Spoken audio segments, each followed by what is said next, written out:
A quiet day quickly turned chaotic. Smoke and dust rolled in, slowing the pace down on the I-84. And it's 6 o'clock. Now we can see this is all dust being blown out ahead. Then the winds quickly ripped through the Treasure Valley, following a Pacific cold front. Literally, it went from about 0 to 50 in no time as that cold front came across. All leading to the Amity Road Inferno. And it's exactly why the National Weather Service issued a red flag warning the previous day. This is a typical situation with a red flag warning, where the strong winds, very dry air, very hot. Hot temperatures, low relative humidities, and strong winds made this the perfect storm. Where once fuels were ignited, they were explosive in growth. The cold front that moved through produced winds up to 55 miles per hour, very strong winds.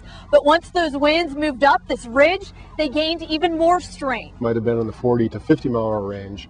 As those winds approach and right crest that ridge line there, they can go 10, 20 miles an hour faster than what you would find around other areas. And not only did it gain speed, it gained heat. The flames are kind of going uphill and they're preheating the fuels out ahead of it.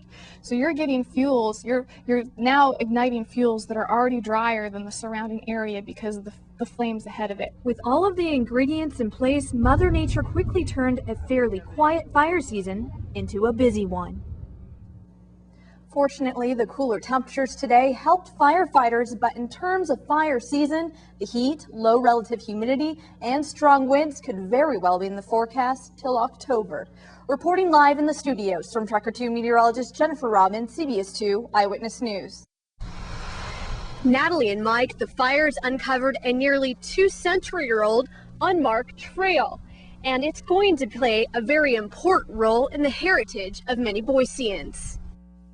This is my great-great-grandparents, and my namesake, actually, their first child was William Wilson, and I indirectly was named after him.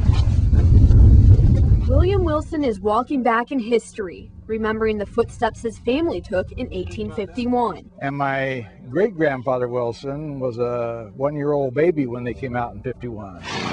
William's great-grandparents headed west by wagon along with thousands during the mid-1800s, following a trail that provided them a better life.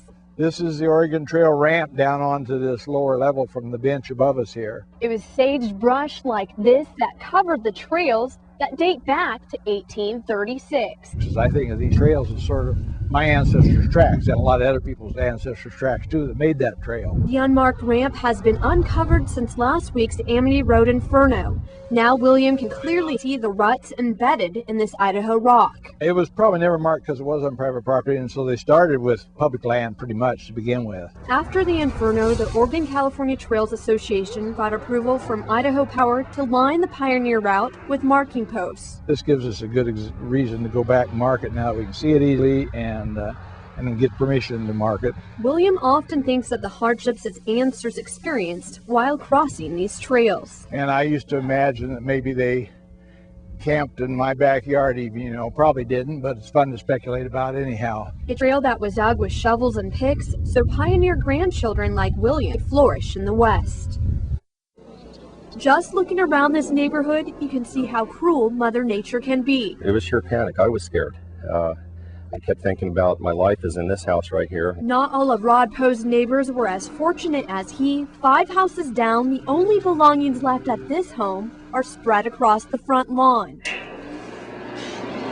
2 days after the firestorm, Rod is busy airing out the smoke damage from his home, but says since the community came together from the start of the blaze, his house is still standing. I had people on this street that I had never even seen before. Grabbing hoses. There was people from streets over that were helping drag hoses because the fire department was stretched so thin when they initially got here. And now he's making sure to lend a helping hand in those in need. It is tough economic times. I actually run a business that does this type of work, and I've got 3 houses that I'm doing for free to help people dry down efforts and get things taken care of. The entire Boise community is finding ways to help, including the Grove Hotel. They're pitching in by providing complimentary rooms for families in need through Labor Day. It's so devastating what happened up there on that ridge. And so you know, anything we can do to make somebody's life a little easier right now. I know it's not a long term. All of the community support is allowing residents to get by, and as written in chalk upon the fire's path, these folks on Sweetwater Drive say they're stronger than any storm.